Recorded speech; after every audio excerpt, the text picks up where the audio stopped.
Louis Osbourne, the rarely spotlighted son of the legendary rock icon Ozzy Osbourne and his first wife, Thelma Riley, stood quietly but firmly in the shadows of his father's towering legacy.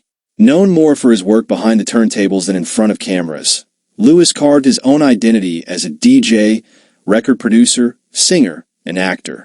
Unlike his half-siblings Jack, Kelly, and Aimee, Louis was never drawn into the whirlwind of reality TV or tabloid frenzy. Instead, he chose a reserved life, distant from the theatrical chaos that often enveloped the Osbourne name.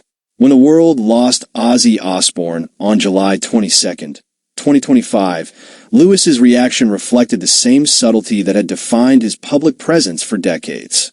He didn't post a lengthy eulogy or broadcast his grief with dramatic flair. Instead, he updated his social media profile picture to a solid black square, an understated but deeply telling gesture of mourning. There were no captions, no emojis, no hashtags, just silence. It spoke volumes. His sister Jessica followed a similar path, resharing a simple tribute that read only, R.I.P. Ozzy. For the children who had grown up away from the lights, this quiet mode of honoring their father made perfect sense.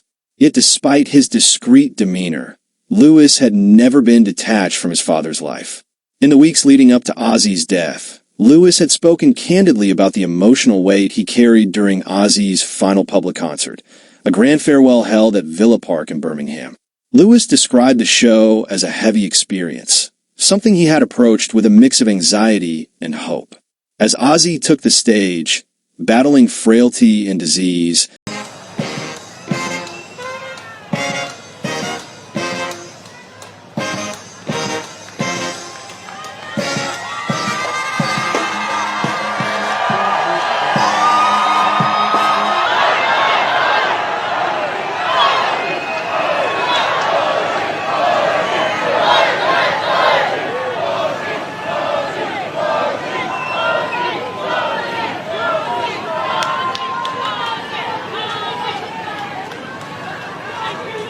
but still capable of summoning the stormy power of his youth, Louis felt the dam break.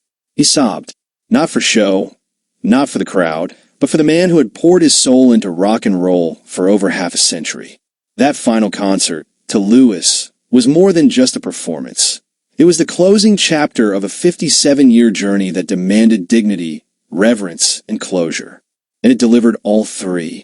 When the funeral procession was announced, it was clear that it wouldn't be an ordinary ceremony. Ozzy had lived like a storm, and his farewell was destined to echo that energy. On July 30th, thousands of fans filled the streets of Birmingham, the city that had birthed both Black Sabbath and the myth of the Prince of Darkness. The air was thick with grief and guitars. A sleek Jaguar hearse, its windows tinted like mourning veils, moved slowly through the streets. Behind it trailed a brass band playing a haunting version of Iron Man.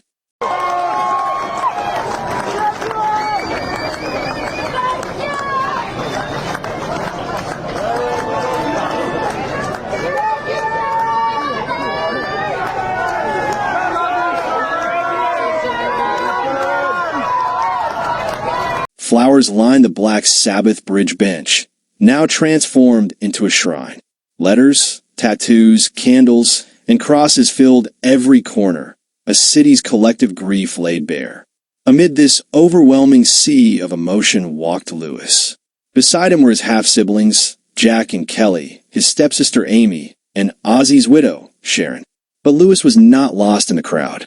He wore a purple tie adorned with skulls and crossbones, a piece of fabric that carried layers of meaning.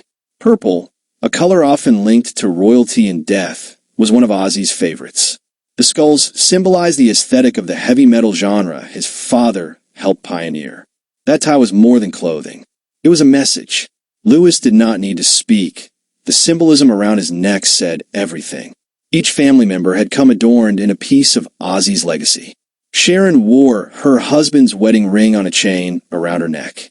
Jack sported a silver cross pin, a nod to Ozzy's Gothic fashion. Kelly appeared with his signature round sunglasses. Aimee pinned on a bat brooch, cheekily referencing the infamous onstage bat-biting incident that had become part of rock legend. But Lewis's tie stood out, not just because of its boldness, but because of what it represented, a fusion of grief, pride, and unspoken understanding. Though the procession was public, the burial that followed was private. In the quiet village of Gerrard's Cross, Buckinghamshire, Ozzy was laid to rest.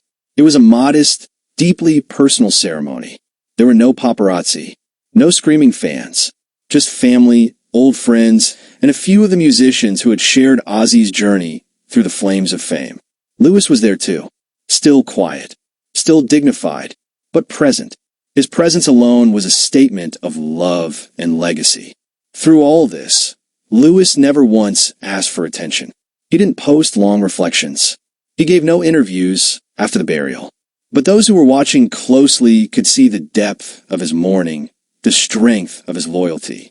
Despite a life spent in the margins of the Osbourne mythos, Lewis had emerged in this final chapter as a son fully present, fully grounded, and fully connected to the man the world had known as a god of metal, but whom he had simply called Dad. In the end, Louis Osbourne's tribute to his father was not written in grand gestures or viral moments. It was written in tears cried at a final concert. It was written in a silent black square. It was written in the way he walked through Birmingham wearing purple and skulls. And it was written in the unbreakable line of a family that had, despite its fragmentation, come together to lay its patriarch to rest with both rock and reverence. For a man like Ozzy, who had lived on the edge of madness and melody, Lewis gave him a goodbye that was neither loud nor chaotic, but sacred, measured, and true.